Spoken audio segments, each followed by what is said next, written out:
महाकुंभ का पहला अमृत स्नान शुरू होने से पहले ही घमासान शुरू हो गया है। कुल मिलाकर 3 दावे किए जा रहे हैं। जिस कुंभ में देश और दुनिया के सनातनी पहुंच रहे हैं, वहां पर मुस्लिमों को जबरन एंट्री दिलाने की बात हो रही है। सबसे पहले समाजवादी पार्टी के विधायक ने कुंभ में जबरन मुस्लिमों को लाने की धमकी दी।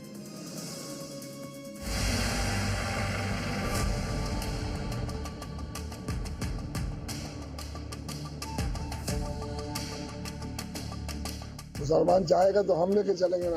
कुंभ में अब यहाँ के जो रूल्स रेगुलेशन है उसके आधार पर होगा, वो ला पाएंगे कि नहीं ला पाएंगे।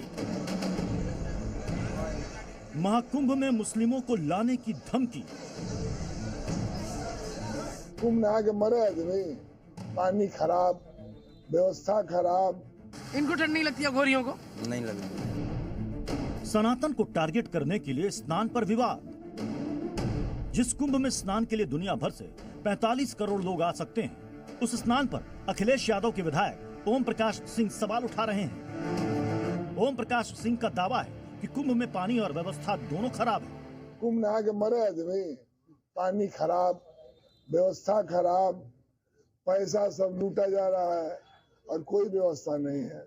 मैं तो यही कहूँगा कि ये जालिम हुकूमत है। समाजवादी पार्टी के विधायक का बयान सुनकर संत समाज का गुस्सा 7वें आसमान पर पहुंच गया है।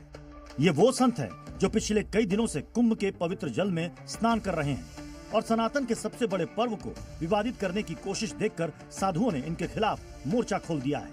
तो क्या कुंभ में लोग जो नहीं नहाते हैं, क्या वो मरते नहीं?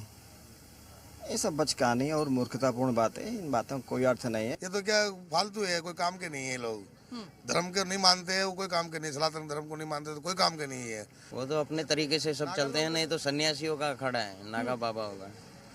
इनको ठंड नहीं लगती है घोरियों को? नहीं लगती। सनातन के बारे में थोड़ी समझ रखने वाले भी जानते हैं कि चाहे सर्दी कितनी भी हो, साधु संत हमेशा सूर्योदय से पहले स्नान ध्यान करते हैं। अखिलेश के विधायक को अखाड़ा परिषद के अध्यक्ष रविंद्र पुरी ने महाकुंभ में आकर सच्चाई देखने का निमंत्रण भी दिया। मुझे लगता है वो अपने घर में भी नहीं नहाते होंगे। हम तो जितने संत महात्मा, सुबह हम 3:30 बजे अपने आश्रम से निकलते हैं, 4 बजे हम गंगा जी में स्नान करते हैं। अब 4 बजे हम सुबह गंगा जी में स्नान करते हैं पूरे माघ महीने में। मुद्दा सिर्फ स्नान का नहीं है। ओम प्रकाश सिंह का दावा है कि वो मुसलमानों को लेकर कुंभ में जाने के लिए तैयार है। पहले बयान सुनिए, फिर इसकी वजह भी आपको बताएंगे। कुंभ के नाम पर भी हिंदू मुसलमान की बात कही जा रही है कि मुसलमानों को वहाँ पे एंट्री नहीं किया जाए। ऐसा कोई बात नहीं है। मुसलमान चाहेगा तो हम लेके चलेंगे। अखिलेश के विधायक दावा कर रहे हैं कि अगर मुसलमान चाहेंगे तो उन्हें लेकर जाएंगे। ऐसा करके वो बता रहे हैं कि सनातन के सबसे बड़े पर्व में भी वो अपने वोट बैंक यानी मुस्लिमों के साथ हैं। लेकिन आस्था के पर्व को चोट पहुंचाने वाला ये बयान सुनकर साधु संतों का गुस्सा भड़क गया है। कुंभ में अब यहाँ के जो रूल्स रेगुलेशन है उसके आधार पर होगा, वो ला पाएंगे कि नहीं ला पाएंगे। पूरी स्क्रूटनी है, सुरक्षा व्यवस्था है और ये आस्था का पर्व है। कह रहे कि मुसलमानों को लेके भी आएंगे हम।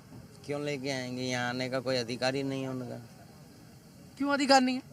वो क्या करने आएंगे? उनका कोई इस्लाम का है ही नहीं ना यहाँ पे कोई। ये तो सत्य सनातन धर्म का है ना। नागा निर्वस्त्र रहता, शस्त्र, त्रिशूल, भाला, तलवार साथ रखता है, ये हमेशा ही रखता है। असल में समाजवादी पार्टी के ज्यादातर नेता अपने सनातन विरोधी बयानों के लिए जाने जाते हैं। ओम प्रकाश भी इस मामले में अखिलेश के नक्शे कदम पर चल रहे हैं। मामला आगे बढ़ा तो बाबा बागेश्वर ने कहा कि महाकुंभ में मुसलमानों का क्या काम है। कुंभ में आने वाले लोग जो धर्म के प्रति नफरत रखते हैं, सनातन के प्रति, हमने उनको कहा मेरे अंगने में तुम्हारा क्या काम है? जब हम मक्का मदीना जाने की जिद नहीं कर रहे तो तुम महाकुंभ में आने की जिद क्यों कर रहे हो? विवाद को बढ़ाने में मौलाना भी पीछे नहीं रहे। ऑल इंडिया मुस्लिम जमात के अध्यक्ष मौलाना शहाबुद्दीन रिजवी ने दावा किया कि कुंभ जिस जमीन पर हो रहा है वो जमीन वक्फ की है। यानी ऐसा माहौल बनाने की कोशिश हो रही है कि मुस्लिमों की मदद के बिना कुंभ का आयोजन संभव ही नहीं है। ऐसा एजेंडा फैलाने वालों को आज महाकुंभ से सनातन की सबसे ताकतवर संस्था अखाड़ा परिषद ने जवाब दिया। तंगदिली देखिए अखाड़ा परिषद के लोगों की कि वो लोग जो है वो मुसलमानों के प्रवेश पर वहाँ पे ठेला लगाने, खोंचा लगाने से भी मना कर रहे हैं कि वहाँ कोई भी मुसलमान एंट्री नहीं करेगा। बड़ा दिल दिखाते हुए मुसलमानों ने इस तमाम व्यवस्था को कायम रखने के लिए कोई भी आपत्ति नहीं की। 3 महीने पहले आप देखते हैं यहाँ पूरा आपको जल ही जल मिलता है। और 3 महीने के बाद ये जो भूमि है ये अपनी जो गंगा जी है जगह छोड़ देती है जहाँ हमारा कुंभ का मेला है। अब मैं ये उनको पूछना चाहूँगा यहाँ पे आपकी कौन सी भूमि है, कौन सी चौन भूमि की आप बात कर रहे हैं? वक्त की जमीन पर कुंभ आयोजन के दावे की पोल आज एक और भाईजान ने खोल दी है। उन्होंने बताया कि इस्लाम सिर्फ 1500 साल पुराना है, जबकि महाकुंभ का आयोजन हजारों सालों से हो रहा है। वक्त के एजेंडे की सच्चाई बताने वाला यह बयान देश के हर सनातन विरोधी को जरूर सुनना चाहिए। इस्लाम 1500 साल पहले आया है और भारत में लगभग 800 साल पहले आया है, तो ये वक्त की जमीन कैसे हो सकती है? क्योंकि महाकुंभ बरसों से, हजारों सालों से महाकुंभ इस देश में होता आया है, क्योंकि यहाँ पर सनातन धर्म को मानने वाले लोग रहते हैं। और ये दावा करना, मुझे तो लगता है चूंकि 27 का चुनाव करीब है, ये सपा, बसपा और कांग्रेस की सोची समझी एक साजिश है।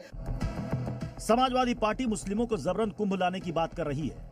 हालांकि जो मुस्लिम खुद आकर कुंभ को समझना चाहते हैं, उनको अखाड़ा परिषद ने सनातन के इस पर्व में निमंत्रण दिया है।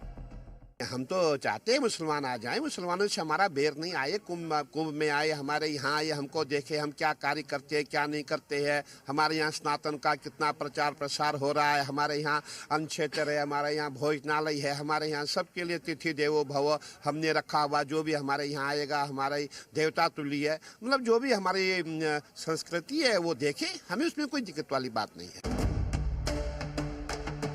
इस निमंत्रण के बाद भी अगर कोई महाकुंभ को लेकर धमकी देना चाहे तो उनके लिए नागा साधुओं ने अपने चिमटे और हथियार तैयार रखे हुए हैं। प्रयागराज से प्रमोद शर्मा के साथ ब्यूरो रिपोर्ट, जी मीडिया।